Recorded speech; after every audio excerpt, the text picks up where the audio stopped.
गुरु परंपरा योग संस्थान में आपका स्वागत है। आज हम लोग पेट के बल किए जाने वाले आसन जो हमारे सिलेबस में है उसको देखते हैं, फिर उस पर पीठ के बल किए जाने वाले आसनों को देखेंगे, फिर उससे आगे बढ़ेंगे। पेट के बल किए जाने वाले आसनों में भुजंग आसन, शलभ आसन, धनुरासन, ऊर्ध्वमुख श्वानासन और मकर आसन है। सबसे पहले भुजंग आसन पर आते हैं। भुजंग सांप। भुजंग आसन में इसी स्थिति में हम लोग करते हैं, सभी लोग करते ही होंगे। कोहनी थोड़ी मुड़ी होती है, नाभि से ऊपर तक का हिस्सा हवा में होता है। पीठ दर्द में बहुत आरामदायक है। सारे डॉक्टर कहते हैं भुजंग आसन करो, वो भी जप्त्यात्मक कहते हैं। धीरे से जाओ, फिर वापस आओ, जाओ फिर वापस आओ। खूब सारा भुजंग आसन बताते, कहते हैं सुबह दोपहर शाम 3 बार करो, 10-10, 15-15 बार करो, 10-10 बार का 3 सेट करो, ऐसे कहा जाता है। कुछ पेशेंट ऐसे मिले जिनको डॉक्टर ने ऐसा कहा हो। तो एक आसन से खैर कुछ भी नहीं होगा, पूरा सेट करना पड़ता है तब ठीक होगा। तो पीठ दर्द के लिए लाभदायक है, इसमें कोई दो मत नहीं है। श्वास नली से संबंधित समस्याओं में भी इससे फायदेमंद होता है, क्योंकि चेस्ट ओपन हो रहा है, तनाव को कम करता है, साथ ही पेट पर प्रभाव पड़ता है, पेट की चर्बी भी कम होता है, पेट के अंगों को हिलाता है तो कब्ज भी दूर होता है। सावधानी बताया गया, सर्जरी हुई हो तो 2-3 महीने तक अभ्यास ना करें, बाकी डॉक्टर की सलाह के बाद कर सकते हैं कि सर्जरी कितनी बड़ी थी, कैसी थी, अब स्थिति क्या है उसके ऊपर। हर्निया पेशेंट नहीं करेंगे क्योंकि इसमें खिंचाव हो रहा है, स्ट्रेचिंग हो रही है। हर्निया पेशेंट नहीं करेंगे, नहीं तो और मसल्स फट जाएंगी। अल्सर की समस्या है, किन्हीं को घाव वगैरह है तो वो भी नहीं करेंगे। शलभ आसन में आते हैं। शलभ आसन में दोनों हाथ साइड में रखते हैं या थाइस के नीचे रखते हैं और पाँव को ऊपर उठाते हैं। एक बितस्ती ऊपर उठाएंगे। कहा गया है ग्रंथ में, हठयोग के ग्रंथ में, एक बितस्ती ऊपर उठाना है, लेकिन हम लोग करने में अपनी क्षमता अनुसार उठाते हैं। सामान्य श्वसन में 10 से 30 सेकंड तक रुके अपनी क्षमता अनुसार। साइटिका और पीठ दर्द में ये भी लाभदायक होता है। पहले एक एक पाँव से किया जाता है, फिर दोनों पाँव से। फाइनल पोस्चर है। जांघों और नितंबों में जो अतिरिक्त फैट है वो दूर होता है, क्योंकि थाइस पर असर होता है। शरीर का वजन भी नियंत्रित होता है। पेट पर भी इसका, लोअर स्टमक खास करके इसका प्रभाव आता है। फेफड़ों की कार्य क्षमता भी इससे बढ़ती है। कमर में अगर अधिक दर्द हो, चिकित्सक की सलाह के बाद ही करें। कमर में दर्द कई प्रकार का होता है, तो डॉक्टर की सलाह के बिना कोई भी आसन ऐसे भी ना नहीं करना है। पता चला कि आपका फ्लूइड बाहर निकल गया हुआ है, डिस्क फट गया हुआ है, और आप और भुजंग आसन किए जा रहे हैं, आप और शलभ आसन किए जा रहे हैं, और गैप बढ़ रहा है और बाहर को आ रहा है वो। तो उसका तरीका है कितना करना है, कितना है, पहले उसको दवाई से कितना कंट्रोल करना है, फिर उसके बाद अभ्यास करना है। वो अभ्यास नहीं है तो कोर मसल्स को बढ़ाने वाले बहुत सारे अभ्यास हैं, वो करना है। ये डिपेंड करता है कि समस्या कितनी बड़ी है, उसके हिसाब से भुजंग आसन और शलभ आसन करने की सलाह दी जाती है। भुजंग आसन शलभ आसन के बाद धनुरासन पर आते हैं, उसी से मिलता जुलता अभ्यास है। धनुरासन में शलभ आसन और भुजंग आसन दोनों के फायदे मिल जाते हैं। शलभ और भुजंग दोनों के फायदे धनुरासन में मिल जाते हैं। पेट के अंगों पर प्रभाव पड़ता है। यकृत, लिवर, प्लीहा यानी स्प्लीन स्वस्थ बना रहता है, और प्लीहा पर असर पड़ेगा, यकृत पर पड़ेगा तो जाहिर सी बात है मधुमेह के लिए फायदेमंद है ये अभ्यास। पीठ की मांसपेशियों पर भी सकारात्मक प्रभाव पड़ता है। रीढ़ की हड्डियां लचीली होती हैं। पीठ दर्द दूर करने में मददगार है। कब्ज, इससे भी कब्ज पर असर पड़ता है, कब्ज दूर होता है। अपच में लाभ होता है, अपच लिखा गया, अपच में लाभ होता है। पीठ झुकी हुई हो तो कंधों को सीधा करने के लिए अच्छा अभ्यास। कोई बहुत सारे लोग ऐसे हो जाते हैं ना, ऐसे आगे झुके रहते हैं, तो झुकी हुई पीठ को, कंधों को सीधा करने के लिए बहुत अच्छा अभ्यास है। किसी की नाभि टल जाती है, इधर उधर हो जाती है, साइड हो जाती है, तो धनुरासन करने से नाभि यथास्थान धीरे धीरे आने लगता है। साथ ही ये उत्सर्जन और प्रजनन अंग जो हमारे हैं उस पर भी इसका असर होता है। जैसे उठ रहा है तो अब देख सकते हैं, उत्सर्जन और प्रजनन अंगों पर भी प्रभाव पड़ता है, तो वो भी ठीक होता है। थायराइड और एड्रिनल ग्लैंड को भी ये सक्रिय करता है। थायराइड ग्लैंड सिर ऊपर उठ रहा है, एड्रिनल ग्लैंड किडनी के पास, उसको भी ठीक करता है, उसको भी उसकी कार्य क्षमता को सही करता है। लेकिन फिर से वही बात, हार्निया के पेशेंट नहीं करेंगे, पेप्टिक अल्सर वाले नहीं करेंगे, ड्यूडेनम में अल्सर हो तो भी नहीं करेंगे, बड़ी आंत में सूजन हो कोलाइटिस को नहीं करेंगे, उच्च रक्तचाप वाले भी इस अभ्यास को नहीं करेंगे। किसको? धनुरासन को। अब हम लोग आते हैं ऊर्ध्वमुख श्वान आसन। ऊर्ध्वमुख श्वान आसन में कंप्लीट हाथ सीधा हो जाता है। अब कह सकते हैं भुजंग आसन का ही एक वेरिएशन है, और इसको अष्टांग विन्यास में, विन्यास फ्लो में, आयंगर योग में ऊर्ध्वमुख श्वान आसन नाम से कहा जाता है। तो भुजंग और ऊर्ध्व श्वान दोनों हमारे सिलेबस में है, तो इसलिए अंतर बताना जरूरी है। इसमें पूरा हाथ सीधा हो जाता है। ऊर्ध्व, ऊर्ध्व मतलब ऊपर, मुख मतलब मुख, श्वान मतलब कुत्ता होता है, डॉगी। ऊर्ध्वमुख श्वान आसन कई जगहों पर भुजंग आसन भी कहा जाता है, उसी वेरिएशन माना जाता है। यह मुद्रा भी पेट की पेशियों को मजबूत करती है, स्लिप डिस्क में लाभप्रद है, लेकिन बिना डॉक्टर की सलाह के नहीं। पीठ दर्द को ठीक करता है, रीढ़ को लचीला बनाता है, गर्भाशय को भी स्वस्थ करता है, मासिक धर्म संबंधी रोग हो उसको भी ठीक करता है। लेकिन फिर वही बात, हर्निया के पेशेंट नहीं करेंगे क्योंकि स्टमक पे स्ट्रेचिंग हो रही है। हाई बीपी वाले पेशेंट भी नहीं करेंगे, लेकिन डॉक्टर की सलाह लेने के बाद कितना है बीपी तो कर सकते हैं डॉक्टर की सलाह के बाद। गर्भवती महिलाएं भी नहीं करेंगे क्योंकि पेट पर खिंचाव आ रहा है। मकर आसन में आते हैं, आरामदायक यानी कि शरीर को आराम पहुंचाने वाला आसन मकरासन और शवासन है। पेट के बल लेट जाते हैं, कोहनी को जमीन पर रखते हुए उनके सहारे सिर और कंधों को रख देते हैं। थोड़ी को हथेलियों पर भी टिकाते हैं, कई बार नीचे भी रखते हैं, लेफ्ट राइट या बीच में कैसे भी रख सकते हैं, कई तरीकों से खाया जाता है। मेरुदंड पर अगर अधिक लाभ चाहिए रीढ़ की हड्डी पर, कोहनी को ज्यादा पास रखेंगे, ये कोहनी ज्यादा पास रखेंगे। अब गर्दन पर दबाव कम करना तो कोहनी को थोड़ा दूर कर लेंगे, अलग कर लेंगे। ये भी करेंगे, आपको तो करके एहसास हो। दो जगहों पर प्रभाव महसूस होता है, गर्दन और पीठ के निचले हिस्से का। जब इस तरीके से करते हैं तब की बात होगी। श्वसन इसमें सहज लेकिन लयपूर्ण श्वसन रखेंगे, बिहारी श्लोक योग की किताब में कहा गया है। जब मकर आसन करें, श्वास लेते समय अपनी सजगता को मेरुदंड में जो टेल बोन है वहां से लेकर के गर्दन तक लेकर आए, वहां से ऊपर उठते जा रहे हैं, सजगता महसूस करते जा रहे हैं, फिर ऊपर से नीचे तक महसूस करते जा रहे हैं, टेल बोन तक। कल्पना करने के लिए कहा गया है, मेरुदंड में श्वास ऊपर और नीचे फ्लो हो रहा है, इसकी कल्पना करनी है।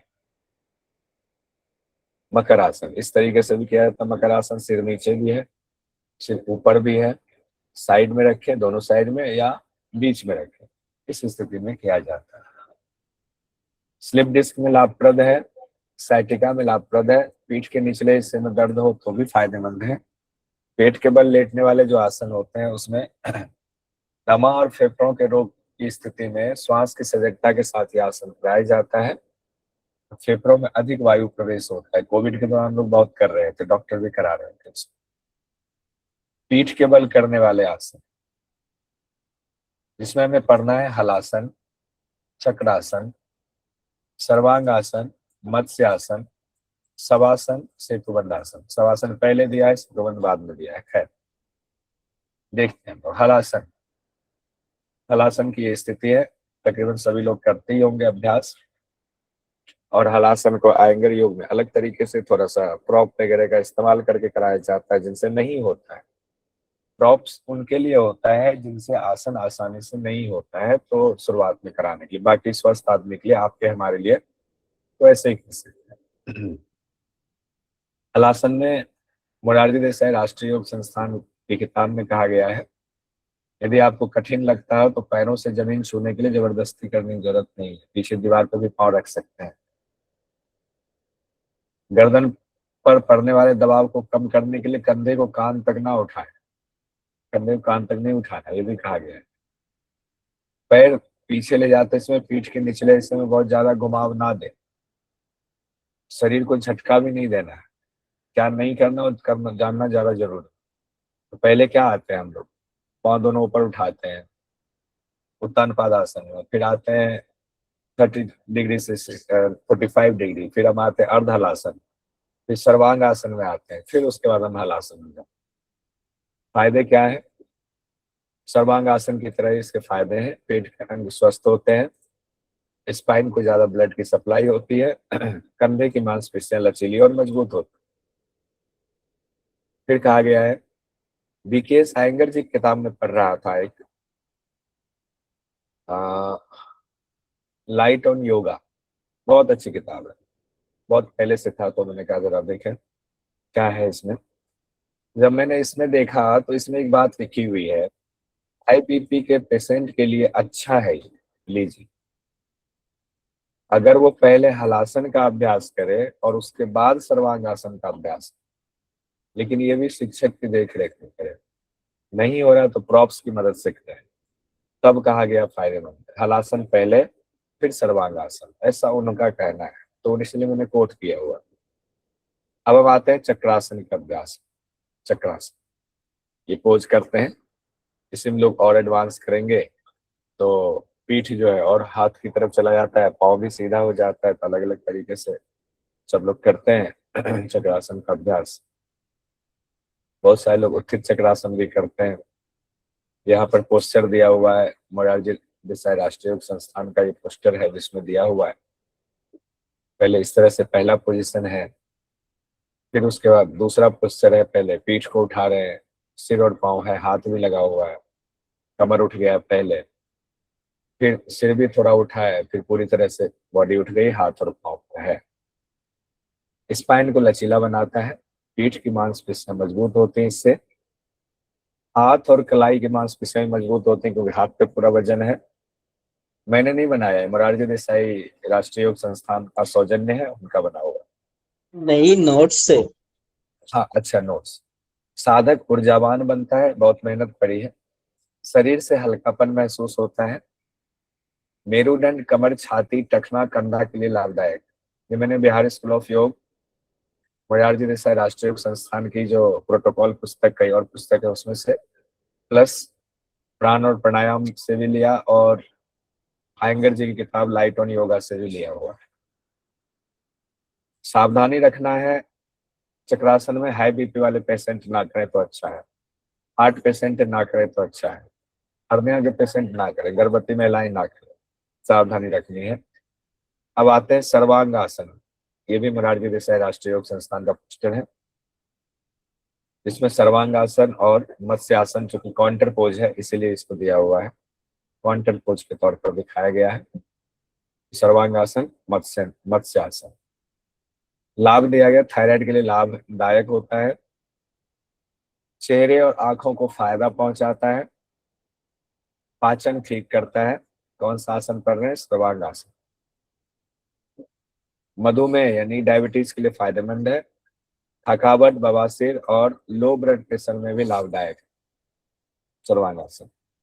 चिंता कम होती है, अवसाद, थकान, झुंझलाहट दूर होती है सर्वांग आसन से। मत्स्य आसन उसी का काउंटर पोज।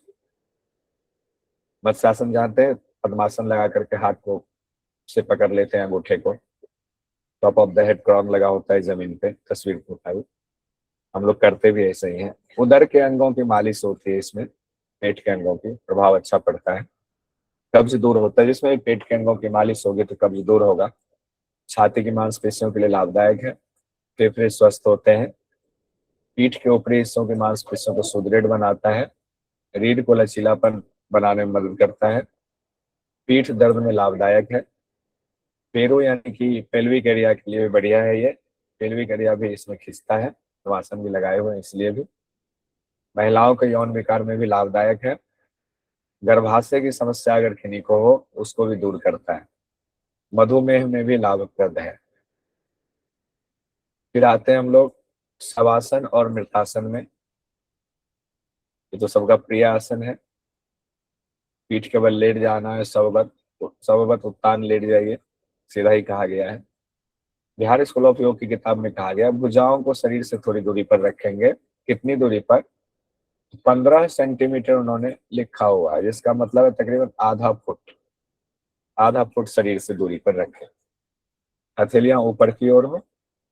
आराम के लिए सिर के नीचे पतला तकिया या कंबल रख सकते हैं। सिर के नीचे कंबल रखने की सलाह दी गई है, पतला कंबल, मोटा नहीं। हाथ की उंगलियां स्वाभाविक छोड़ेंगे तो अपने आप थोड़ी सी मुड़ जाती है। दोनों पंजों को एक दूसरे से अलग रखेंगे। दोनों पंजों मतलब पाँव को, आंखें बंद। सिर और रीढ़ की हड्डी एक सीध में रखेंगे। सिर किसी तरफ ना झुके बल्कि बिल्कुल सीधा रहे। सिर को कई बार हम लोग इधर उधर झुका लेते हैं, नहीं झुक, इसीलिए कंबल लगाने की सलाह दी जाती है कई बार। अब इसमें बिहार स्कूल ऑफ योग की किताब में जो कहा गया है वो ध्यान देंगे। श्वसन पर मैंने प्रैक्टिकल क्लास में कराया भी था और कई बार कराया हुआ है। उल्टी गिनती 27 से शुरू करके शून्य तक लाएंगे। अब 27 की काउंटिंग ही दी हुई, संख्या 27 ही दिया हुआ है। 27 से शून्य तक लाएंगे। अब मन ही मन कहेंगे, श्वास ले रहे छोड़ रहे, नॉर्मल ब्रीदिंग। मैं श्वास ले रहा हूँ मन ही मन 27। मैं श्वास छोड़ रहा हूँ 27। मैं श्वास ले रहा हूँ 26। मैं श्वास छोड़ रहा हूँ 26। या तो 2 बार काउंटिंग करें या एक ही बार। श्वास ले रहा हूँ, मैंने श्वास छोड़ा 27।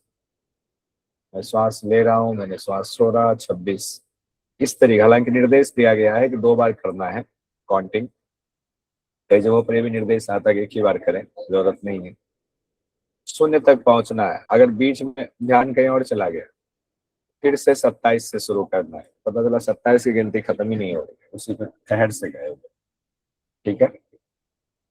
सजगता कहाँ रहेगी? तो इस दौरान पूरे शरीर पर सजगता रहेगी और फिर श्वास पर ध्यान ले आएंगे। शरीर के बाद श्वास पर, अब श्वास पर सजगता रहेगी।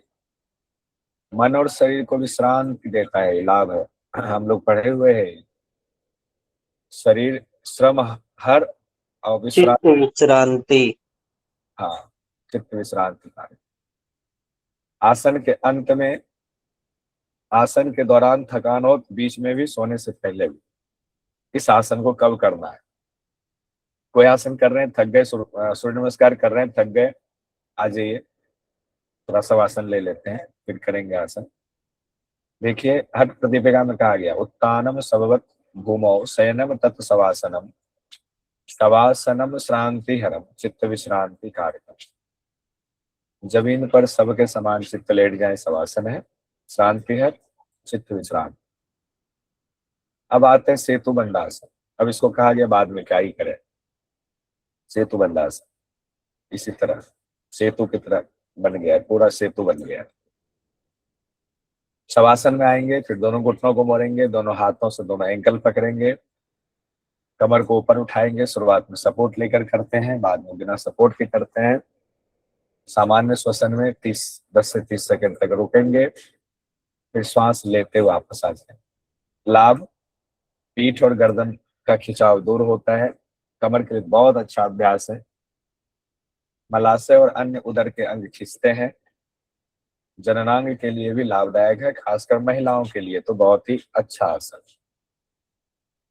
कुछ आसन है जो संतुलन कारक है, बैलेंसिंग पोज है। तो हमारे सिलेबस में कुछ बैलेंसिंग पोज भी दिया गया है, बहुत सारे लोग करते होंगे। इसमें वृक्षासन है, ग्रंथों में भी दिया गया वृक्षासन। घुटनों और एड़ियों के जोड़ों में लचीलापन आता है। पैरों की मांसपेशियां मजबूत होती है। गठिया के लिए लाभप्रद है। बहुत ज्यादा गठिया हो तो नहीं, सामान्य तो करेंगे, बहुत ज्यादा हो तो डॉक्टर की सलाह के बिना नहीं करेंगे। किडनी और मूत्राशय की अतिक्रियाशीलता को कम कर। गरुड़ासन फिर दिया है बैलेंसिंग पोज में सिलेबस के मुताबिक। गरुड़ासन इसमें इनका पाँव खुला हुआ है, ये पूरा लॉक हो जाना चाहिए यहाँ, ठीक है। इसमें कहा गया है अंडकोश का साइज बढ़ जाए तो लाभदायक होता है। कई बार पुरुषों के साथ चोट लगती है, बढ़ जाता है। पैरों और जांघ के मांसपेशियों को ये मजबूत करता है, क्योंकि पैर पे पूरा प्रेशर देख रहे हैं आ रहा है, पूरा प्रेशर पैर पे है। पैर को तो ऐसे में मजबूत, लचीलापन भी बनाता है। गुदा, मलाशय, मूत्राशय से संबंधित रोग दूर होते हैं। घुटना जोड़ों के दर्द में लाभदायक है, लेकिन बहुत अति वाली स्थिति हो तो नहीं करेंगे।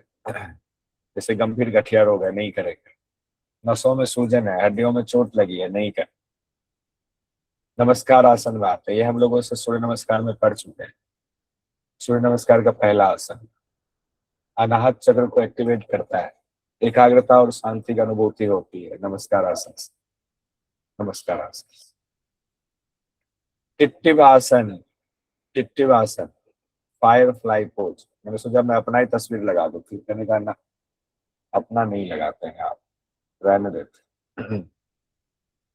टिट्टिव आसन भुजाओं और कलाई की मांसपेशियों को मजबूत करता है। कोर मसल्स में बहुत ताकत होनी चाहिए तब टिट्टिव आसन हो पाता है।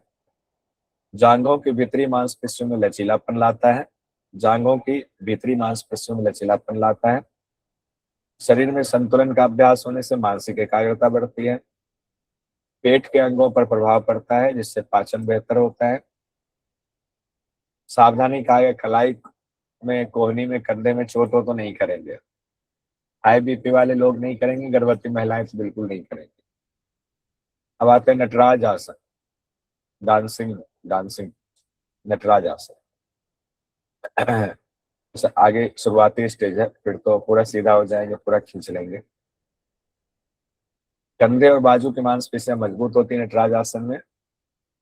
पीठ की मांसपेशियां भी मजबूत होती है। कूल्हे और कोल मसल्स की मजबूती बहुत जरूरी है, और हो ही जाता है अभ्यास करते करते। जंघा और टखने की मांसपेशियां मजबूत हो जाती हैं। फेफड़ों से संबंधित रोगों में लाभदायक है, क्योंकि चेस्ट भी ओपन हो रहा है, अच्छी खासे असर पड़ता है वहां की मांसपेशियों पर भी। रीढ़ की हड्डी और उसके आसपास की मांसपेशियां बहुत मजबूत हो जाती है। रीढ़ की हड्डी कंधों, छाती में खिंचाव लाता है, जिससे लचीली भी होती है मजबूत होने के साथ साथ। शरीर का संतुलन बनता है, तो ध्यान केंद्रित करने में मदद मिलती है, यानी कि नर्वस सिस्टम पर असर पड़ता है। सावधानी, टखने, घुटने, कंधे में चोट है तो ना करें। हृदय रोगी ना करें। वर्टिगो की समस्याएं, चक्कर आता है तो ना करें इस अभ्यास, ठीक है। नटराज आसन का एक मोरारजी देसाई का ये पोस्टर है, जिसमें उन्होंने बताया हुआ है पीठ की मांसपेशियां मजबूत होंगी, कंधे और बाजू की होंगी, कूल्हे की, जांघों और घुटने पर वाली मांसपेशियां मजबूत होंगी, पैरों और टखनों में संतुलन बनाए रखते हैं वहां की मांसपेशियां मजबूत होंगी। खिंचाव कहाँ कहाँ आ रहा है, कंधों के आगे वाले हिस्से पर, छाती, पेट पर, पूरी रीढ़ और शरीर का, शरीर वाले अंग पर आ रहा है। जांघों के सामने आ रहा है बहुत अच्छा खिंचाव, कूल्हे पर भी खिंचाव आ रहा है। अब हम लोग आते हैं प्राणायाम पर। हमारा आसन कंप्लीट हो, आसन हम लोगों ने पूरा कर लिया हुआ है। प्राणायाम में देखते हैं सिलेबस में पहले क्या क्या है। श्वास के प्रति जागरूकता, विभिन्न प्रकार की श्वसन क्रिया, नाड़ी शुद्धि, सूर्यभेदन, उज्जयी, शीतली, शीतकारी, भस्त्रिका, भ्रामरी, बाह्य आभ्यंतर स्तंभवृत्ति प्राणायाम। अरे आइए श्वास के प्रति सजगता से शुरू करते हैं। श्वास के प्रति सजगता, श्वसन स्वाभाविक प्रक्रिया हम लोग जानते हैं। पूरे दिन में 21,600 बार हम श्वास लेते हैं, जिसमें 1 मिनट में 15 श्वसन का काउंटिंग तकरीबन आता है सहजता से। आगे अगर ब्रीदिंग रेट बढ़ जाता है तो उम्र घट जाती है, ये घेरन संहिता में भी कहा गया है। तो कई जगहों पर 21,600 की चर्चा है, हंस मंत्र की जब चर्चा आती है। और बिहार स्कूल ऑफ योग की किताब में लिखा हुआ है, अगर हम 15 श्वास लेते हैं बुढ़ापे तक, तो 75 से 80 साल तक जी लेते हैं। अगर 1 मिनट में हम 10 श्वास ही लें तो 100 साल तक हम जिंदा रह सकते हैं। ये एक गुड रहस्य बताया गया है रिसर्च के बाद। सोर्स है बिहार स्कूल ऑफ योग, स्वामी निरंजनानंद जी का कहना है। इसीलिए ये हो गया आप वचन, आप वचन को मान। पहला जो अभ्यास है, श्वास के प्रति जागरूकता कैसे बढ़ाएं, उसका अभ्यास देखिए कैसे बताया गया है। आराम से बैठ जाएं, शवासन में लेट जाएं, कुछ मिनट के लिए शरीर को महसूस करें की तरह स्थिर है। फिर अब श्वास पर ध्यान ले जाए, श्वास पर कोई बदलाव नहीं करना, आती जाती श्वास को महसूस करें, फ्लो में बह रही है कि नहीं, लंबी या छोटी है श्वास, श्वास के दौरान कोई रुकावट तो नहीं आ रही, सब महसूस करेंगे। अपने मन में कहेंगे मैं श्वास के प्रति पूरी तरह सजग हूं, मैं सजग हूं, श्वास अंदर आ रहा है, सजग हूं, श्वास बाहर है, निकल रहा है। अब श्वास की उल्टी गिनती शुरू करेंगे शवासन की तरह। मानसिक तौर पर कहेंगे मैं श्वास ले रहा हूं, श्वास छोड़ रहा हूं, 27, 26, इसी तरह से 0 तक आएंगे। शवासन की तरह ही श्वास पर सजगता बताए, एक तरह से शवासन ही कहा गया है। तो शवासन में श्वास की सजगता की चर्चा आती है। फिर हम आते हैं विभिन्न प्रकार के जो श्वसन क्रिया लिखा है, उसमें यौगिक श्वसन की चर्चा है। यौगिक श्वसन, यौगिक श्वसन में 3 श्वसन की चर्चा होती है, 3 को मिला करके तब यौगिक श्वसन होता है। उदरीय श्वसन, वक्षीय श्वसन और कंधा श्वसन, तीनों को मिलाएंगे तब हमारा यौगिक श्वसन माना जाएगा। तीनों को मिलाने पर यौगिक श्वसन होता है। सामान्यतः हम थोरेसिक और क्लेविकल ब्रीदिंग करते रहते हैं, हम लोग अभी भी ब्रीदिंग कर रहे हैं। थोरेसिक हुआ ये फेफड़ा, फेफड़ा वाला सिंपल, इसमें मिडल लोब्स तक श्वास जाता है। क्लेविकल हुआ अपर लोब्स तक, लंग्स, लोअर लोब्स तक नहीं जाता है, वो उदरीय श्वसन में जाता है। तीनों को जोड़ते हैं तो यौगिक श्वसन होता है। प्राणायाम से पहले इसका अभ्यास करना चाहिए, पहले तो इसी का अभ्यास सीखना चाहिए। उदरीय श्वसन क्या है, इसको डायफ्रामिक ब्रीदिंग भी कहते हैं, डायफ्राम ब्रीदिंग। तो डायफ्राम क्या करता है, पेट और फेफड़े के बीच में मोटी मांसपेशी है, और वो फेफड़े को एब्डोमिनल कैविटी से अलग करती है। हर श्वास के साथ डायफ्राम थोड़ा ऊपर जाता है, नीचे जाता है। श्वास लेते हैं तो थोड़ा सा नीचे जाता है, फिर डायफ्राम ही धक्का देता है तो श्वास बाहर निकलता है।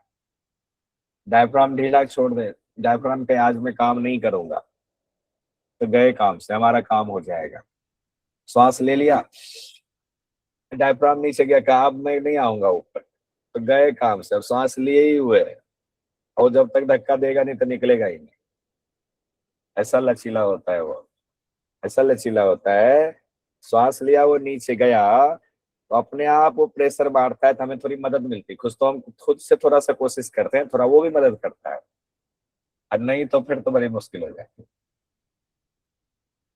फेफड़े के नीचे निचले हिस्से की तरफ ये दबाव डालता है, तो लोअर लंग्स की क्रियाशीलता बढ़ती है।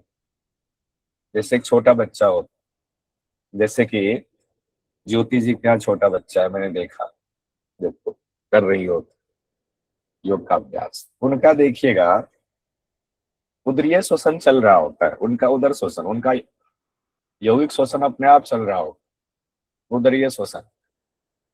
क्यों? क्योंकि अभी उनकी पसलियां मजबूत नहीं है, इसीलिए चल रही हो। पसलियां मजबूत हो जाती हैं तो बच्चा भी, फिर जो हम लोग बच्चे थे, हम लोग भी, फिर हमारा थोरेसिक ब्रीदिंग शुरू हो जाता है। दिन भर जो हम काम करते हैं तो हमारा उसके लिए थोरेसिक ब्रीदिंग ही काफी है। लेकिन बहुत मेहनत करने वालों को, खिलाड़ी है, ऑक्सीजन की आवश्यकता ज्यादा होती है, तो उदरीय श्वसन बहुत फायदेमंद होता है। फायदा क्या होता है, फेफड़ों से संबंधित बीमारी उदरीय श्वसन लाभ पहुंचाता है, मानसिक तनाव दूर होता है, पाचन को भी सुधारता है, मेटाबॉलिज्म रेट सुधारता है, एक्सक्रीटरी सिस्टम फंक्शन को भी ठीक करता है। उदरीय श्वसन से lungs, liver, heart, pancreas, spleen सब में ब्लड सर्कुलेशन बहुत अच्छे से होना शुरू हो जाता है। तो लंग्स की, लिवर की, हार्ट, पैंक्रियाज, स्प्लीन सबकी कार्य क्षमता बढ़ने लगती है, सब एकदम स्वस्थ होने लगता है, सबको पोषण मिल रहा है बढ़िया। अभ्यास शवासन में लेट कर किया जाता है, फिर बाद में इसको खड़े होकर हुए भी कर सकते हैं, बैठ करके भी कर सकते हैं, लेकिन शुरुआत में अभ्यास शवासन में किया जाता है। क्रियाविधि जानते होंगे, इसमें कुछ ज्यादा करना है नहीं, पूरी क्रियाविधि मैंने लिखी हुई है बिहार स्कूल ऑफ योग की किताब के अनुसार। इतना ही जानना काफी है। अगर ज्यादा आपको करने की इच्छा हो, जानने की इच्छा हो, तो मैंने इसमें नोट्स में डिटेल में लिखा हुआ है, आप करना भी चाहें तो इसको पढ़ के आप कर सकते हैं, इसको हम छोड़ दें। विशेष बात में लिखा है, पूरी तरह श्वास छोड़ने पर डायफ्राम रिलैक्स होता है, पूरी तरह सांस भरने पर डायफ्राम नीचे आता है, इसलिए लिखा कई बार एग्जाम में पूछ दिया जा सकता है। पूरा सांस भरा तो डायफ्राम की स्थिति क्या होगी, नीचे जाएगी, ऊपर जाएगी, या रिलैक्स, तो इसके लिए लिखा है। दूसरा जो ब्रीदिंग है वो है थोरेसिक ब्रीदिंग, जिसको भी कहते हैं, हिंदी में वक्षीय श्वसन कहते हैं। इसमें क्या होता है, रिबकेज से होता है थोरेसिक। रिबकेज का एक्सपेंशन होता है, कॉन्ट्रेक्शन होता है रिबकेज का। केज, ये जो पिंजरा है आपका रिब्स वाला, इससे फेफड़े के मिडिल लोब्स में श्वास भरता है, मिडिल लोब्स में, और उदर श्वसन से लोअर लोब्स में। ये भी हो सकता है एग्जाम में पूछ दे, ध्यान रखिएगा। तनावपूर्ण स्थिति, एक देखिए, तनावपूर्ण स्थिति होती है, थोरेसिक ब्रीदिंग अपने आप बढ़ जाती, अपने आप, मिडिल लोब वाला। भागना हो कहीं कुछ, उस समय उधर वाली ब्रीदिंग नहीं चलती है, उधर तो टाइट हो जाता है। ये ब्रीदिंग जो है धक धक धक धक, ये ब्रीदिंग होता है। जैसे ब्रीदिंग बढ़ा, ऑक्सीजन का लेवल बहुत बढ़ा, क्या होगा, parasympathetic tone and increase sympathetic nervous system, sympathetic nervous system activate हो जाएगा। भागना है, सिंपैथेटिक को एक्टिवेट करना पड़ेगा। पैरासिम्पैथेटिक में तो होगा तो बाघ आ गया, कुत्ता आ गया, तो जाए भागेंगे ही नहीं, अरे ठीक है ना, कुत्ता दोस्त है, बता कुत्ता काट के चला गया। इसीलिए बॉडी ये वाला करता है, क्या करता है, थोरेसिक ब्रीदिंग शुरू कर देता है, अपने आप मानसिक तौर पर हो जाता है। शरीर में इतना कुछ हम कुछ नहीं कर रहे हैं, अपने आप सब हो रहा है। इससे पता चलता है हृदय गति बढ़ गई है। क्रिया कैसे करें, शवासन में लेट जाएं, शरीर को शिथिल करें, सामान्य श्वास प्रश्वास पर ध्यान, फिर धीरे धीरे थोरेसिक ब्रीदिंग पर ध्यान, फिर इसका अभ्यास करके इसमें पूरा श्वास भरेंगे, लंबा श्वास लेंगे, लंबा छोड़ेंगे, 50 श्वास तक करें। डायफ्राम पर कोई दबाव ज्यादा ना डालें, ये ध्यान रखेंगे। लास्ट वाला है कंधा श्वसन, जिसको क्लेविकल या शोल्डर ब्रीदिंग ब्रीदिंग भी कहते हैं। इसका संबंध फेफड़ों के ऊपरी लोब से है, upper lobe, middle lobe, lower lobe, 3 lobe की चर्चा हो रही है। ऊपरी लोब से इसका संबंध है। वैसे भी ऊपरी लोब थोड़ा छोटा ही है, तो बहुत ज्यादा की जरूरत नहीं होती, बहुत कम कोशिश की जरूरत होती है इसको करने में, लेकिन यौगिक श्वसन का महत्वपूर्ण पार्ट है ये भी। इसमें अपर रिब्स, केवल रिब्स ऊपर आता है, कॉलर बोन भी ऊपर आता है, कंधा उठाने की जरूरत नहीं होता, अपने आप आता है। श्वास के साथ उठाने की जरूरत नहीं है, कंधा बहुत सारे लोग उठा लेते हैं, नहीं, उसको ढीला छोड़। इसको भी शवासन में लेटकर, बाद में बैठकर और खड़े होकर के भी इसको कर सकते हैं। यौगिक श्वसन में शवासन में लेटकर शरीर को रिलैक्स करें शुरुआत में, बाद में इसको भी बैठकर और खड़े होकर कर सकते हैं। सबसे पहले कहा गया है धीरे धीरे डायफ्राम से श्वास लेना शुरू, पेट को पूरी तरह फैलने दें, श्वास को लंग्स के लोअर लोब्स तक महसूस करें। यौगिक ब्रीदिंग में इसलिए इसको पढ़ लेते हैं। पहले डायफ्रामिक ब्रीदिंग यानी एब्डोमिनल ब्रीदिंग पहले करेंगे। पेट पूरी तरह भर गया, थोड़ा और श्वास लेंगे तो छाती भरेंगे, यानी थोरेसिक ब्रीदिंग।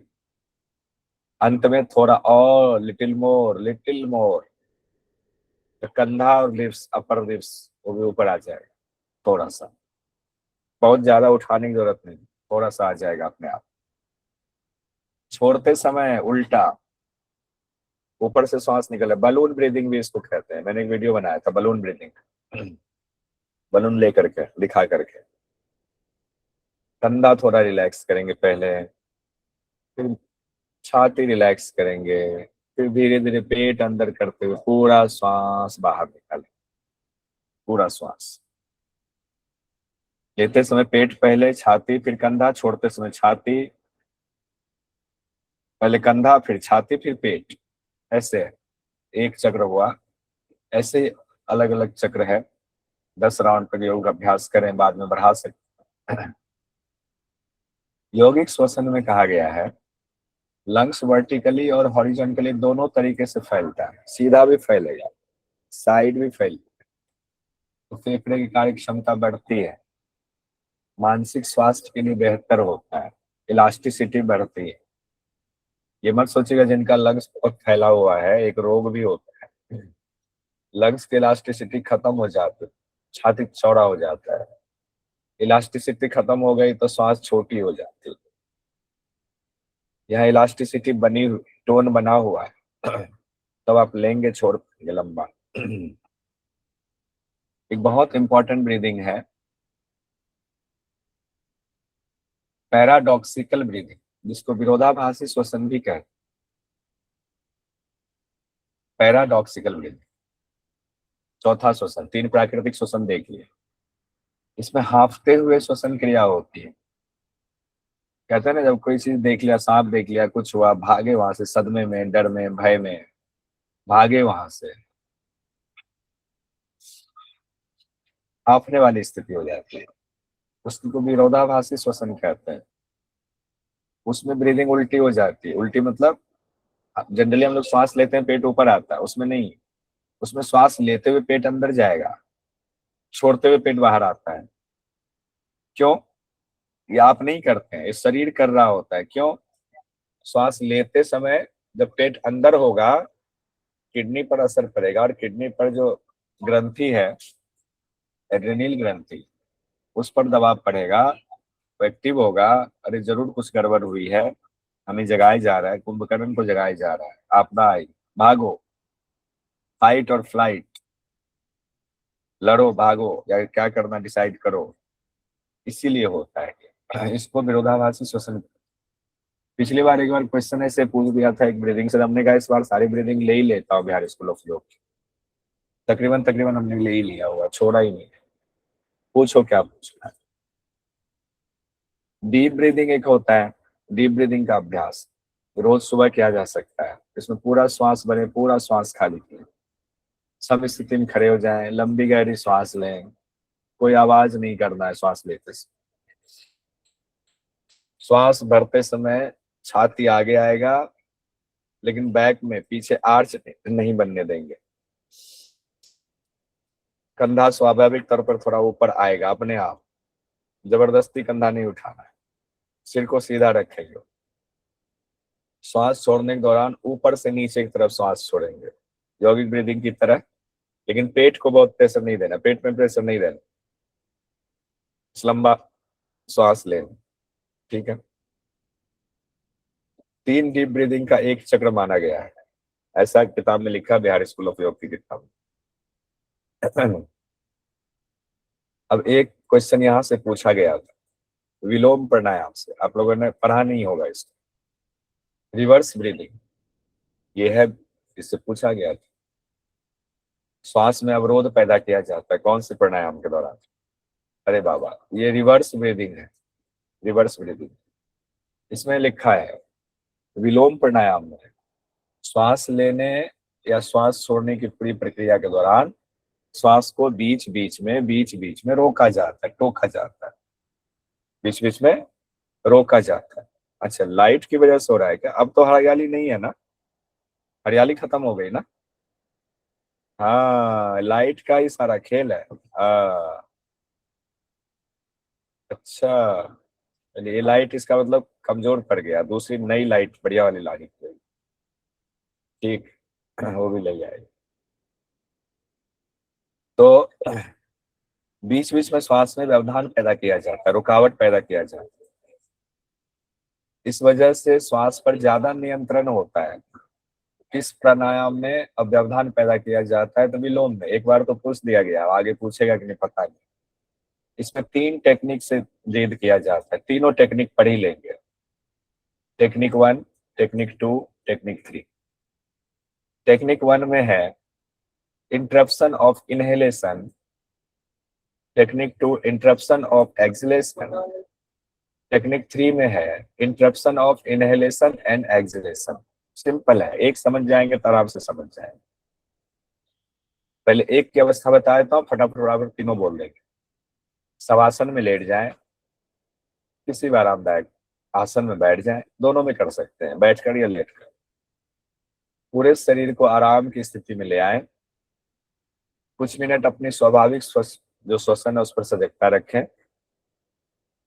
अब पूरी सजगता के साथ लंबी गहरी श्वास लें। हम लोग कर रहे हैं पहली टेक्निक, इंटरप्शन ऑफ इनहेलेशन। श्वास लेंगे, छोड़ देंगे। दूसरा, जब श्वास लेंगे तो पूरा करते समय थोड़ा सा लेंगे, रुकेंगे, फिर लेंगे, रुकेंगे, फिर लेंगे, रुकेंगे, फिर लेंगे, रुकेंगे। तब तक लेंगे जब तक पूरा श्वास ना भर जाए, तब तक बीच बीच में रोकते रहेंगे। सिर्फ लेते समय रोकेंगे। श्वास लेंगे, रोका, रोका, रोका, रोका, रोका, रोका। अब तो ठीक था देव जी? हाँ जी ठीक था सर। ठीक था ना? चलिए, थैंक यू, थैंक यू। एकदम गहनता से देख रहे हैं, बहुत बढ़िया। आज खाना नहीं खाया। ये हो गया आपका इनहेलेशन में आप इंटरप्शन कर रहे हैं, और एक्सहेलेशन फिर सहजता से श्वास को छोड़ देंगे, धीरे धीरे पूरा श्वास छोड़ देंगे। यही क्रिया जब सिर्फ एक्सहेलेशन में किया जाए, यानी सहजता से श्वास ले लिया, अब छोड़ते समय छोड़ा, रुक गए, छोड़ा, रुक गए, छोड़ा, रुक गए, छोड़ा, रुक गए, छोड़ा, रुक गए, छोड़ा, रुक गए। 11 राउंड अभ्यास करें, फिर आराम करें, श्वास को सामान्य कर लें दोनों में। तो एक्सहेलेशन वाला भी हो गया, इनहेलेशन भी हो गया। तीसरा क्या होगा? सब लोग समझदार हैं, दोनों तरफ अब इंटरप्शन होगा, लेते समय भी, छोड़ते समय।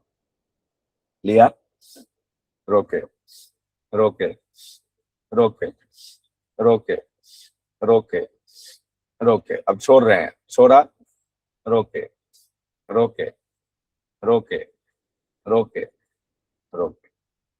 ये तो मान लो अभी जल्दी जल्दी कर रहे हैं, अब आप करोगे इत्मीनान से बैठ करके ध्यान में, आनंद आ जाएगा। बहुत अच्छा सोच है। मुझे लग रहा था आप लोगों को नहीं पता है, लेकिन देव जी ने टोक के ये बता दिया कि मुझे पता है, तो ऐसा मत बोलो नहीं पता। तो चलिए, ये भी अच्छी बात है, अच्छा लगा। विशेष बात में कहा गया है, श्वास के फ्लो में विरोध के दौरान 3 से 5 बार तक श्वास रुकता है, लेकिन जब अभ्यास करते हैं तो धीरे धीरे ज्यादा बार भी रुकता है, क्षमता बढ़ती है, ज्यादा बार रुकेगा। इसको कहा गया है विरोध प्राणायाम, जो है फेफड़ों की और मांसपेशियों को भस्त्रिका और कपालभाति जो अभ्यास करेंगे उसके लिए तैयार करता है, फेफड़े को और आसपास की मांसपेशी। अब एक आता है लयबद्ध श्वसन। चलिए, विरोध बड़ा खत्म हो गया, अब लयबद्ध में आते हैं। हाँ, सरिता जी कुछ कहना चाहे। सर, यौगिक ब्रीथिंग जो बताया आपने, तो उसमें थोड़ा सा भूल गई हूँ मैं। तीनों श्वसन एक साथ लेते हैं क्या? जो मतलब एब्डोमिनल ब्रीथिंग, थोरेसिक और कैल्विकुलर, बिल्कुल एक साथ लेंगे तभी तो यौगिक होगा, तीनों को मिलाने पर यौगिक होगा वो। तीनों को मिला के करेंगे ना? हाँ, तीनों को मिला के करेंगे तभी यौगिक होगा। अलग अलग फिर नाम तीनों का अलग अलग। ठीक है सर। ठीक है। आइए लयबद्ध श्वसन में आते हैं। दिन भर हम लोग अलग अलग, स्वस्थ व्यक्ति की बात हो रही है, दिन भर हम लोग अलग अलग तरीके से लयबद्ध श्वसन करते रहते हैं। ये डिपेंड करता है, जब हम चल रहे हैं तो लयबद्ध श्वसन अलग होगा, सोते समय अलग होता है, दौड़ते समय अलग होगा, साइकिल चलाते समय अलग होगा, खाने के दौरान अलग होगा। स्वस्थ आदमी का ब्रीदिंग का पैटर्न अपना बना रहता। किसी का साइकिल चला रहा है ऐसे होगा, सो रहा है तो ऐसे होगा, सोने में सपना देख लिया तो ये हो जाएगा। लेकिन एक लयबद्ध बना रहता है स्वस्थ आदमी का बना। सपने में देख लिया एकदम एंटी ने बहुत टफ सवाल पूछ दिया, अभी ऐसे ऐसे चल रहा था ब्रीदिंग लयबद्ध। अब ये लयबद्ध ऐसे आ गया, ऐसे हो रहा है, ऐसे हो रहा है। अब लीजिए, आज किन्हीं ने मैसेज किया योगिता जी ने, सर ऐसे क्वेश्चन कराना, सिलेबस जैसे कंप्लीट हो रहा है इस हफ्ते, तो वही क्वेश्चन पूछे। हमने कहा एनटीए वाला करेगा और गवर्नमेंट पकड़ के ले जाएगी जे। ठीक है, तो कोई दिक्कत है, पढ़ो सब हो जाएगा। अपने आप होने वाले इस श्वसन से मन को शांति मिलती है, शरीर अपने आप को ढालता है स्थिति के हिसाब से। तनाव या मानसिक उथल पुथल के दौरान मन को स्थिर करने के लिए हमारे नर्वस सिस्टम में ऐसी चीजें उत्पन्न होती हैं, श्वास अपने आप लयबद्ध होती है, गति अपने आप मिलती है। इसका अनुपात 1/1 होता है, 1:1 होता है, यानी इनहेल एक्सेल बराबर होता है। इस ब्रीदिंग में भी सजगता लाने की कई विधियां आएगी, इस ब्रीदिंग में भी सजगता बनी रहती। तो सिलेबस में से चर्चा नहीं है तो इसको छोड़ दिया है सजगता वाली बात। एक लूसिड ड्रीम होता है, लूसिड ड्रीम ऐसे सजगता बढ़ाने की, 10 उंगलियों को ऐसे देखना है, फिर देखना है, फिर मुट्ठी बंद कर देखना है, दिन में जितनी बार मन हो देखें। 10 ही है ना, 10 ही है ना। लूसिड ड्रीम होगा, नींद में भी सोएंगे तो आपको लगेगा कि सो भी रहे जाग भी रहे, नींद भी पूरी हो जाएगी, एकदम सजगता बनी रहेगी। ये अमेरिकन करते हैं लूसिड ड्रीम। क्वेश्चन देखिए पूछा गया, किस प्राणायाम में श्वसन के दौरान श्वास और प्रश्वास में व्यवधान उत्पन्न किया जाता है? नाड़ी शोधन, लय, भ्रामरी, विलोम, किसमें किया जाता है? ये हुआ विलोम प्राणायाम। विलोम प्राणायाम।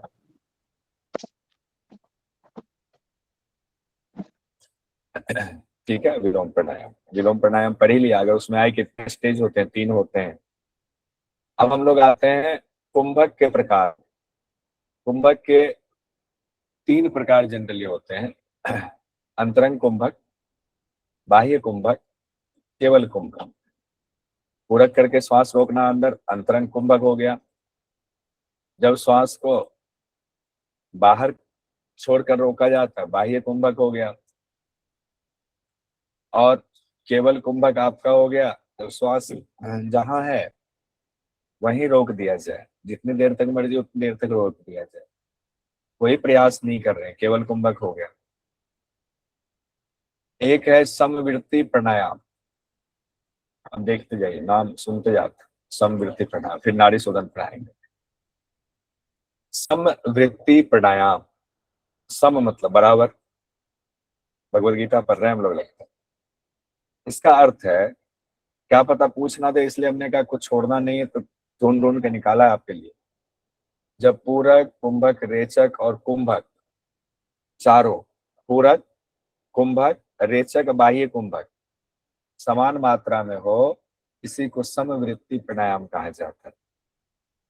इसकी विधि पहला देखिए, पहले यौगिक श्वसन से अपने आप को रिलैक्स करें। अब 4 गिनती से शुरू करेंगे। 4 गिनती श्वास लें, 4 रोकें, 4 छोड़ें, 4 बाहर रोकें। तो इसमें पहले कहा गया पहले 3 का ही अभ्यास करेंगे। 4 लें, 4 अंदर रोकें, 4 छोड़ दें, बस हो गया। कुछ राउंड इतना ही, 3 ही स्टेप करेंगे, चौथा स्टेप बाद में करेंगे, बाद में चौथे काउंट को भी जोड़ दें। हर राउंड के बाद कुछ नॉर्मल ब्रीदिंग करेंगे, इस तरह 11 राउंड का अभ्यास करेंगे। ठीक, इसी का क्रियाविधि दूसरा है। इसको फॉरेन में, लंदन वगैरह में बहुत कराया जाता है। लंदन के एक डॉक्टर से बात हो रही थी, क्रिया योगी, क्रिया योग में हम लोग गुरु भाई हैं, लंदन में मनोवैज्ञानिक हैं, उनसे बात हो रही थी। उन्होंने कहा वहां पर स्क्वायर ब्रीदिंग बहुत चलता है। बिहार स्कूल ऑफ योग की किताब में इसी को कहा गया समवृत्ति प्राणायाम, उसी को स्क्वायर ब्रीदिंग कहा जाता है, वहां स्क्वायर ब्रीदिंग। और डॉक्टर खूब कराते हैं स्क्वायर ब्रीदिंग। आप नेट उस पर मारोगे यूट्यूब पर, स्क्वायर ब्रीदिंग के सैकड़ों वीडियो मिल जाएंगे आपको। ठीक है, हाँ भोलेंद्र जी। सर इसी को बॉक्स ब्रीथिंग भी कहते हैं, मैंने कहीं हाँ पढ़ा उसी था। को बॉक्स ब्रीदिंग भी कहते हैं, वॉल स्क्वायर वॉल ब्रीदिंग भी कहते हैं, बहुत सारे नाम। ठीक है, बॉक्स ब्रीदिंग भी कहते हैं। देखिए क्या होता है, इसको समझ लीजिए, कराइए अपने साधकों को। मानसिक तौर पर इसमें दो तरीके, एक तो मानसिक तौर पर और एक फिजिकली भी वॉल के सामने बैठ के किया जाता है। मानसिक तौर पर एक स्क्वायर की कल्पना कीजिए, उस स्क्वायर के लेफ्ट साइड से शुरू करना है, शुरुआत यहां से करनी है, लेफ्ट साइड से, यहां से शुरू। श्वास लेते हुए ऊपर जाएंगे, श्वास लेते हुए, ठीक है, फिर श्वास रोक दिया, श्वास रोकते हुए यहां तक जाएंगे। फिर श्वास छोड़ते हुए आएंगे, श्वास छोड़ते, फिर श्वास रोकते हुए, बाहर छोड़ा है ना श्वास, तो बाह्य कुंभक यहाँ पर नीचे, यानी ऊपर वाली दोनों जो रेखा है उसमें श्वास रुकी हुई, एक में आंतरिक कुंभक, एक में बाह्य कुंभक, और इसमें श्वास ले रहे हैं, इसमें छोड़ रहे हैं, ये बॉक्स ब्रीथिंग। क्लियर है, पूरा राउंड हुआ ये। इसको मानसिक तौर पर भी कह सकते हैं, और किसी को कह सकते हैं, दीवार है सामने, चकोर देखिए, नजरों से देखते हुए गिनती गिनिए, 4 गिनती तक कीजिए, मन ही मन, 1 श्वास लेते 1 2 3 4, कॉर्नर तक जाइए, 4 गिनती तक उसी श्वास को रोकते हुए मन में 4 काउंटिंग कीजिए, उस कॉर्नर से दूसरी कॉर्नर तक आइए, अब श्वास छोड़ते हुए उस कॉर्नर से नीचे तक आइए, 4 गिनती में, मन से मानसिक गिनती चलेगी, श्वास छोड़ते हुए आए, और श्वास बाह्य कुंभक लगा रहे हैं, 4 गिनती तक यहाँ से यहाँ चले गए, फिर ऊपर, ऐसे ही, ये स्क्वायर ब्रीदिंग, इसी को कहते हैं बॉक्स ब्रीदिंग। 11 राउंड कीजिए। बीच में ही लगे थोड़ी सी परेशानी हो रही है तो जबरदस्ती किसी को नहीं, जहां दिक्कत शुरू हो वहीं रोक दीजिए, स्वस्थ हैं 21 राउंड तक ले जाइए। रेशियो भी धीरे धीरे बढ़ाएंगे, 4 से शुरू कीजिए ना, क्या हर्ज है। फिर एक हफ्ते बाद 5 पे ले जाइए, अगले हफ्ते 6 पे ले जाइए, अगले हफ्ते 7 पे ले जाइए, 10 तक ले जाइए, देखिए बहुत फायदा होगा बॉक्स ब्रीदिंग। इसी को क्या कहा गया है बिहार स्कूल ऑफ योग की किताब में, समवृत्ति प्राणायाम, समवृत्ति प्राणायाम, ये ध्यान रखिए, समवृत्ति प्राणायाम। अब हम लोग आते हैं, समवृत्ति तो हो गया, अब आते हैं हम लोग नाड़ी शोधन पे। उससे पहले हठ प्रदीपिका में लिखा है, प्राणायामेन युक्तेन सर्व रोग क्षयो भवेत्, अयुक्ताभ्यास योगेन सर्व रोग समुद्भवः। नियम पूर्वक प्राणायाम का अभ्यास करने से सभी रोगों का नाश होता है, गलत तरीके से अभ्यास प्राणायाम करने से सभी रोग समुद्भवः आ जाता है, शरीर में हो जाएगा, सभी रोग हो जाता है। ठीक है, तो आराम से अभ्यास करना है। नाड़ी शोधन में हम लोग आते हैं, नाड़ी शोधन तक तो पढ़ ही लें, एटलीस्ट लंबी क्लास आप ही लोगों ने कहा था, कर लेंगे। नाड़ी शोधन में कहा गया है, भाई साहब ऐसे मत करो, आज सब पढ़ने के लिए तैयार है, नहीं तो दूसरा उपाय भी है मेरे पास, ऐसा नहीं है। घेरन संहिता में लिखा है, मलाकुलासु नारीसु मारुतो नैव गच्छति, प्राणायाम कथम सिद्ध्यते तत्व ज्ञानम कथम भवे,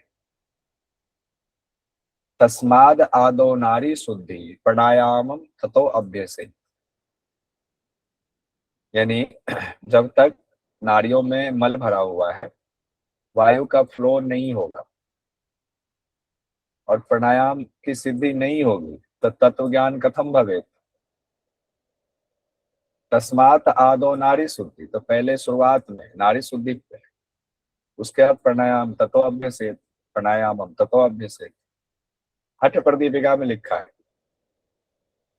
शुद्धि मेति यदा सर्वम नारी चक्रम मलाकुलम तदैव जायते योगी प्राण संग्रहणे क्षमा। जब नाड़ियां और सभी चक्र मलों से निर्मल हो जाते हैं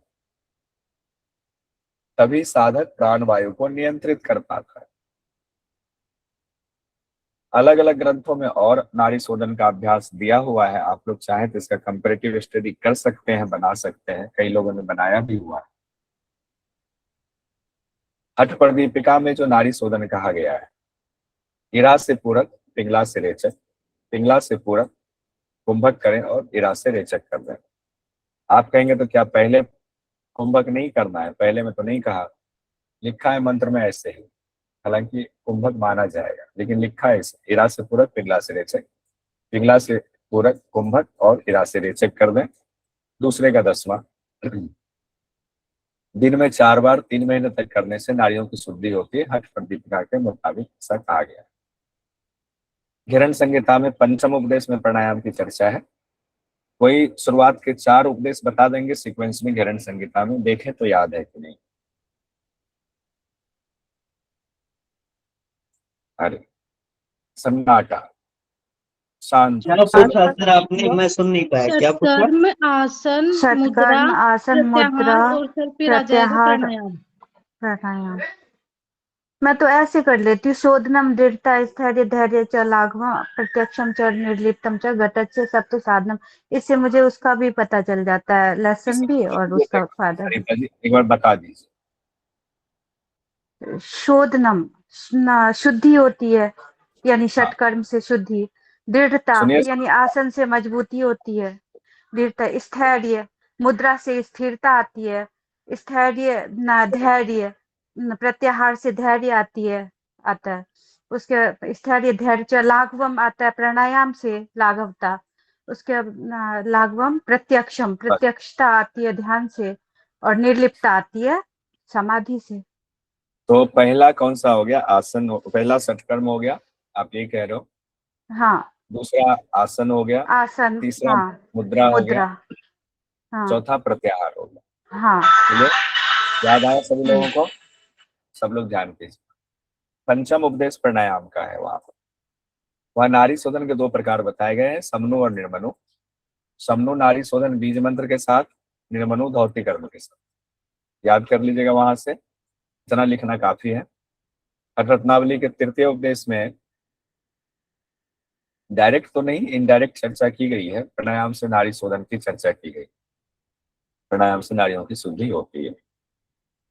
फिर वहीं पर नाड़ी शोधन के बाह्य लक्षण भी बताया गया है।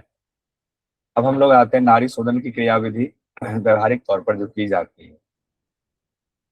नाड़ी शोधन कुंभक के साथ और कुंभक के बिना दोनों तरीके से किया जाता है। यानी जब हम लोग अनुलोम विलोम का अभ्यास करते हैं, वो नाड़ी शोधन का ही प्रकार है, वो बिना कुंभक का है। वो नाड़ी शोधन का ही प्रकार है, बिना कुंभक का किया जाने वाला नाड़ी शोधन। कई लोग इसको लेकर लड़ते हैं कि अनुलोम विलोम अलग है, नाड़ी शोधन अलग है, उसमें नहीं लड़ना चाहिए। किसी भी ध्यानात्मक धारणात्मक आसन में बैठ जाए, मेरुदंड सिर को सीधा रखें, आंखें बंद, कुछ डीप ब्रीदिंग करके एकदम रिलैक्स हो जाए। बाईं हथेली से ज्ञान मुद्रा बनाए, बाएं घुटने पर रखें। दाईं हथेली से नासाग्र मुद्रा, प्रणव मुद्रा बनाए। ये तैयारी बताई गई है, ठीक है। अब बिहार स्कूल ऑफ योग की किताब से जो तरीका बताया गया है कि शुरुआत में सबको नहीं करना चाहिए, ऐसे कैसे करना है। शुरुआती तकनीक 1 कहा गया है। पहले पिंगला मन कीजिए, इरा से 5 बार पूरक, 5 बार रेचक, पूरक रेचक, पूरक रेचक, पूरक रेचक 5 बार। इरा बंद, पिंगला से पूरक रेचक, पूरक रेचक, पूरक रेचक, पूरक रेचक, पूरक रेचक 5 बार। दोनों हाथ नीचे, अब दोनों नासिका से पूरक रेचक, पूरक रेचक, पूरक रेचक 5 बार। अब तैयार हो गया। आ गया है बिना किसी तनाव के। अब अपनी क्षमता का आकलन करें कि आप कितने श्वास तक ले सकते हैं। तो क्षमता का आकलन का तरीका बताया गया। गहरी श्वास लेना शुरू करें, ओम का जाप शुरू करें और मंत्र के साथ काउंटिंग करें। ओम 1, ओम 2, ओम 3, ओम 4, ओम 5। फिर श्वास छोड़े उतने ही सम एकदम समवृत्ति की तरह। ओम 1, ओम 2, जितने में ले रहे हैं उतने में ही छोड़ने की कोशिश करें। अपनी देखें क्षमता कहाँ बन गई, 5 की है, 10 की है, 20 की है, कितनी है आप। इसको दोनों नासिका से भी कर सकते हैं, एक नासिका से भी क्षमता का आकलन लगा सकते हैं, दूसरी नासिका से भी लगा सकते हैं। इस तरीके से जो आकलन करें 5 राउंड उसका भी अभ्यास करें। तो इसमें किस नासिका से जांचें, तो पहला दूसरा या दोनों से जांच सकते हैं। अब तकनीक 2 पर आते हैं। अंगुष्ठ से पिंगला नाड़ी को बंद करें, इरा से पूरक करें, ओम 1 ओम 2 करते जाएं। फिर इरा नाड़ी बंद करें, पिंगला से श्वास बाहर निकालें, इसी तरह पिंगला से पूरक, इरा से रेचक, बिना कुंभक के एक सक्रिय पूरा हो। इसमें पूरक रेचक का अनुपात शुरुआत में जो रखेंगे 1:1 का रखेंगे शुरुआत में, बहुत बेसिक के लिए। हम लोग जनरली 1.2 का रेशियो रखते हैं, इसी के लिए भी कहा गया उससे भी शुरुआती कर लीजिए, 1.1 का रेशियो रखिए ना, क्या हर्ज। और इसी को काउंटिंग में गिनती बढ़ाते जाइए, 10-10 तक होने पर, किसी 5 है तो फिर 6, 7, 8, 9, 10, एक एक हफ्ते में बढ़ाते जाइए, एक एक गिनती, एक एक हफ्ते में एक एक काउंटिंग जोड़ते जाइए। जिस दिन जिस काउंटिंग के दौरान असहजता होने लगे, काउंटिंग कम कर दीजिए। कितना अभ्यास करना है, 5 से 10 राउंड का अभ्यास करना है। उस दिन अभ्यास सहज हो तो अब पूरक रेचक का रेशियो अब जाकर के 1.2 का कीजिए। शुरुआत में पूरक 5, रेचक 10 ही रखिए, 5-10 का बस यही रखिए। शुरुआत में 5 से 10 राउंड का अभ्यास, शुरुआती स्तर का नाड़ी शोधन है। इस तरह अभ्यास होने के बाद बंधों का इस्तेमाल यानी कुंभक लगाया जाता है। यहीं से साधक के अंतर्मुखी होने का क्रम शुरू होता है जब बंध लगाते हैं। कोई बहुत डिप्रेशन में है तो उसको बंध का अभ्यास नहीं कराना चाहिए, डिप्रेशन में है उसको बस अनुलोम विलोम सिंपल कराइए, सिंपल नाड़ी शोधन। और डिप्रेशन वाले को कोशिश कीजिए 1.1 का ही रेशियो कराइए, तब मस्तिष्क और हृदय में लय, एक समान गति उत्पन्न होती, मन शांत होता। 1.1 का अनुपात और किसके लिए बेहतर है, अस्थमा मरीज के लिए, ब्रोंकाइटिस वाला, हार्ट में कोई इसमें लंग्स में कोई और समस्या, उसके लिए फायदेमंद। कभी भी जोर लगाकर श्वास नहीं खींचेंगे, ना ही जोर लगाकर श्वास रोकें, ना छोड़ें। अब देखिए, कोई हाई बीपी का पेशेंट है, हृदय रोगी है, पेप्टिक अल्सर वाला है, बिना कुंभक के पूरक रेचक का अनुपात 1.2 रख सकते हैं। अगर वो 1.1 सहज है, 1.2 में भी सहज है, 1.2 रख सकते हैं। शुरुआत में 1.1 का ही रेशियो रखिए, कभी भी मुंह से श्वास मत लेने दीजिए। तकनीक 3 में आते हैं, आंतरिक कुंभक के साथ अब करेंगे। जब पूरक रेचक पूरी तरह शांत और कंट्रोल में हो जाए तो आंतरिक कुंभक लगाएंगे। गिनती 5 से ही शुरू करेंगे। 5 लिया, 1-1-1-1 का रेशियो है फिर से, क्योंकि कुंभक डाल रहे हैं। 5 लिया, 5 रोका, 5 में छोड़ा। 5 से 10 राउंड अभ्यास। सहजता के हिसाब से कुछ दिन बाद ये रेशियो 6-6-6 फिर 10-10-10 तक ले जाए। अभ्यास बढ़ता जाएगा तो रेशियो में बदलाव कर सकते हैं। अब रेशियो कहा गया है 1-1-2 का कर सकते हैं। 5-5-10 बढ़ाते बढ़ाते 6-6-12 हो गया, गलती से लिखा गया 6-6-10, ये होगा 12, 6-6-12 होगा। 7-7-14, 10-10-20 तक ले जाएंगे क्षमतानुसार। अब अनुपात और बढ़ा सकते हैं, उस पर भी कंट्रोल हो गया। 1-2 का रेशियो कर सकते हैं नाड़ी शोधन में। फिर 5 से शुरू करेंगे, 5-10-10, 6-12-12, 7-14-14 करते करते 10-20-20 तक ले जाएंगे। फिर अनुपात में बदलाव करेंगे, 1-3-2 करेंगे। अब 5-15-10, 6-18-12, 7-21-14, 1-3-2 है, 10-30-20 तक ले जाएंगे। फिर बदलाव करेंगे, 1-4-2 तक ले जाएंगे, 1-4-2। फिर 5 से ही शुरू करेंगे, 5-20-10, 6-24-12, 7-28-14, 10-40-20।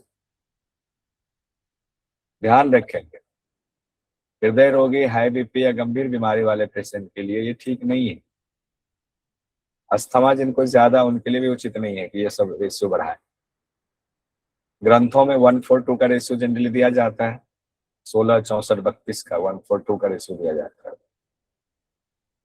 पहुंच जाएंगे तो एकदम मानसिक का अलग अलग केंद्र सक्रिय हो जाता है, प्राण कंट्रोल हो जाएगा, मन शांत हो जाएगा, कुंडली जागरण की स्थिति तैयार हो जाती है।